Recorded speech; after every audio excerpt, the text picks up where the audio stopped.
প্রায় ৩ বছর পর নারায়ণগঞ্জের চাঞ্চল্যকর ৭ খুনের মামলার রায় হতে যাচ্ছে সোমবার। বাদীপক্ষ ও আসামিপক্ষের সাক্ষীদের সাক্ষ্য প্রমাণ, আইনজীবীদের যুক্তিতর্ক উপস্থাপন শেষে আদালত ১৬ জানুয়ারি মামলার রায়ের দিন ধার্য করেন। নিহত নজরুল ইসলামের স্ত্রী সেলিনা ইসলাম বিউটি ও নিহত আইনজীবী চন্দন সরকারের জামাতা বাদী হয়ে দুটি মামলা করেন।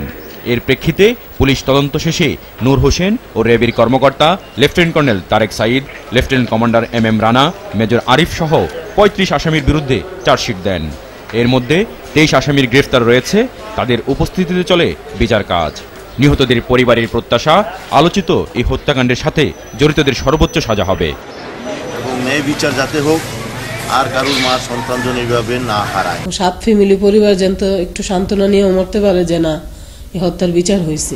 অপরদিকে রাষ্ট্রপক্ষের আইনজীবী ওয়াজেদ আলী খোকন জানান, আদালতে এই মামলার সাক্ষ্য প্রমাণ ও যুক্তিতর্ক সম্পন্ন হয়েছে। আমরা আদালতে আসামিদের বিরুদ্ধে হত্যাকাণ্ডের জড়িত থাকার প্রমাণ করতে সক্ষম হয়েছি।